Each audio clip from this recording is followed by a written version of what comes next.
whatever that is. I kind of just want to talk about hear about iOS 16 though. I have this theory that the new like animation that plays when you hit like on a YouTube video on mobile is just there to increase engagement. It's the exact same thing as when you like a post with the hashtag WWDC. Now Apple has to pay for the hashtag, but same idea. Anyway, yo, what's up? MKBHD here. So Apple's WWDC was today. It's their developer conference, so we know there's going to be a ton of software announcements, and there was. But of course, we were expecting a little bit of an extra surprise on top, maybe some hardware, and we got that too. So there's a lot to talk about today. Let's just jump right into it, Philip DeFranco. So the biggest update is what's coming to iOS 16. This will be coming out eventually as an update to your iPhone and launching on the next iPhone when that comes out in the fall. And there's a lot of new features here. So the biggest one, easily, is the new overhaul to the lock screen on our phones. So forever, just for the longest time, our lock screens on our iPhones have been the same thing. It's the time at the top, and then just a long list of notifications, and then whatever your wallpaper was behind all that. Fine. In iOS 16, the lock screen is way more, I think the word is personalized, which is actually not typical of what we see from Apple, but this is a really nice update here. So you can mess with not just the I love when they update the like the home screen, like when the unlock screen or whatever you want to call it, like it's fonts and colors of your clock, which is cool, but it'll even play with your wallpaper a little bit. So if you have a portrait mode photo or something with depth in your wallpaper, that can look really cool. But most importantly, two things. One, notifications now will roll in from the bottom of the display. It's the opposite of Android right now. And that's much better for actually seeing your wallpaper, and it's much more reachable if, say, Apple was getting ready to sell a bunch of really big iPhones. But then also, two, widgets on the lock screen. That is some real that should have personality been on a lock screen. on the That's iPhone. a welcome feature, of course. Not only that, you'll also be able to save multiple different lock screens with different wallpapers, different clocks, and different combinations of widgets, and save those lock screens. So then you can switch between those at any time. It's like swapping watch faces on your watch. But then you can also tie a lock screen to a focus mode. So if you have your sleep focus mode and you have your sleep home screen, you now also have a sleep lock screen with your sleep widgets and your sleep clock. And you can have your work lock screen and your do not disturb lock screen. All those things will be synced when you change your focus mode. They'll all have different wallpapers, different clocks, different widgets, whatever you want. That is personality. That is really nice. Music controls are also at the bottom now too, instead of being this massive, huge thing right under your clock in the middle. Oh, and there's now live updating notifications too. So you know how some apps will send you just a bunch of notifications as things update or as things change? Yes, so annoying. Maybe a live score update, for example, sends you one after the first quarter and at halftime.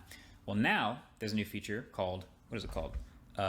Live activities. But it's exactly what it sounds like. Now, one notification can continually update with the latest information instead of having a bunch of notifications from that one app. See, that's definitely That is nice, and I know a bunch fire. of apps that could use that update. So the lock screen is a big new thing in iOS 16. But then there's also a bunch of little features sprinkled within the rest of the OS too. One of them in Messages is you can now edit iMessage messages. So that is going to be I can't wait for this. I kind of want to try to see if there's any sort of indicator next to the message that's been edited. I'll play around with this in the beta. I would say definitely get subscribed to see the videos on these new softwares when I actually get to play with them and dive into them deep and make my feature reviews.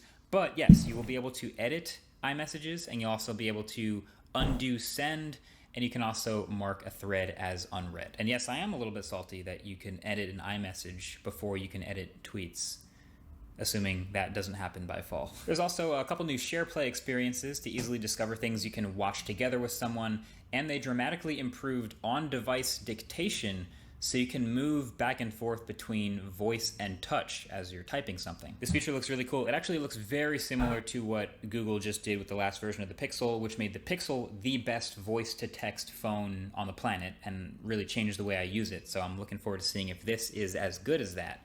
But that's a welcome feature. But then there's a couple other highlights. Do you remember live text, where you take a picture of a sign or anything with text in it, and you can... Oh yeah, this is another feature I'm excited for. Straight away. Well, they're bringing that to videos. So Yeah. any video you take with text You in it, literally- you'll be you could able literally to just pause and it. live select.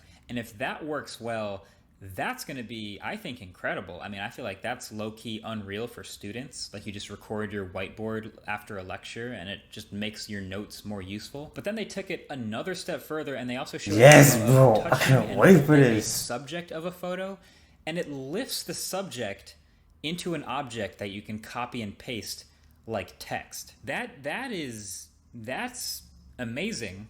Obviously, it's pretty next level. It kind of just takes all the work out of like tracing something out and making it Yes. like a Discord sticker or something we would have used in the past. So that, I cannot again, wait for that. I want to try it. I That can't seems wait amazing. for Apple this Maps adds update. multi-stop routing. Apple News adds more live sports coverage. They also overhauled the Home app in a way that I would very much like Google to copy with their Home app, with the organization and filter toggles at the top and live camera views. I It's never a used the really nice Home app, upgrade. so But I then that's can't. pretty much it for iOS. think it deleted Again, it's it. not, some huge visual overhaul. That's not what's happening with iOS updates anymore, even though it did happen with Android. But lots of, neat features stacked on top of each other. Boom. That's all that iOS really 8. matters though, because the whole the way the iPhone is set up already is pretty cool. So the iPhone doesn't need another overhaul of aesthetics and stuff. It's more like neat features that they can focus on. Like the aesthetic, they figured out the aesthetic that's aesthetically pleasing, right? So now their main focus just needs to be on adding features that people actually want to use and people have been asking for a while. So, it gives them, I don't know, it's kind of like they have a free space now that they figured out the whole aesthetic thing. Now they can build everything else around the whole aesthetic. You feel me? Let's see what else he's talking about. Next gen CarPlay. I don't think I really want to care. I don't think I really care about that. Don't got an Apple Watch. Don't really care about the chip. MacBook. Don't really care about the MacBook. iPhone as a webcam could be cool because I've been trying to stream. I've been streaming, but I've been trying to use my phone as my webcam. So this could be potentially But of course, we were fire. wondering what the name of the software would be that they would run on these new Macs. They do this whole big reveal for the software name every year. And so the new version of macOS for 2022, macOS Ventura. So they walked us through it. Ventura, again, is not so much an aesthetic change as much as it's a bunch of useful features put together in one place. A couple of the stock apps get better. The Mail app has better search features, finally. FaceTime handoff between devices is super dope. Get home, you're on a FaceTime on your phone, you want to switch to the computer, one button shows up and it's a click away. That's awesome. But probably the most interesting feature that I'm definitely going to want to try is called Continuity Camera. And as you can probably understand by the name, that is literally just using the cameras on the back of the iPhone as your webcam. So there's this optional Belkin-made MagSafe mount coming out later at some point this year. Of course, and it's an some other attachment. companies are working on some version of this also. But basically, But I when don't it's need that enabled stuff. and your phone is stable, your Mac will just see all the cameras on the back of your iPhone as webcam options. Oh, never Basically mind. admitting that, webcams usually suck, so here's an actually good camera. But the craziest part, this is actually probably the one feature that actually really surprised me and blew me away on stage. So it's facing you, it's the webcam, right? It's got the ultra wide here as well. It will see that ultra wide camera, and because it's so wide and it's facing down in front of you, it can actually take the edge of that frame to see what's in front of you, cut it out, flip it over, stretch it, and do some processing to give you a straight up top down view of what's on your desk. It's called Desk View, and damn, that is cool. I That's want to actually try fire. to see exactly how it's creating that angle. Like, I really want to try this and see how close to the computer I can get with the phone that it'll actually see the keyboard. This or is the not keyboard me. the feature But I thought it was that going to be is though. some impressive Kinda and low-key. clever I think processing it happening looks like right it's only there. for FaceTime. Well played, Apple. Well played. The Mac also got this feature called Stage Manager. I found it kind of odd on the Yeah, Mac. that's not really what I thought it was going to be. It's cool though. I don't know if I ever really use that because I don't FaceTime on my Mac, so kind of like whatever. But yeah, I guess, bro. But the rest of the update is so live, bro. I can't wait for the rest of the update. I see a lot of people actually talking about Why would you want to edit your messages? Only cheaters want to edit their messages and delete their messages. But I've done typos so many times. Typos make you feel stupid, especially if you're in an argument and you have a typo and then they point out the typo. It's like, why would you point out the typo? You know what a typo is. Stop acting like you don't know what a typo is. But people these days, they're like, when they lose an argument, the first thing they have to do is point out the typo. So the best thing to do would be to edit your typo.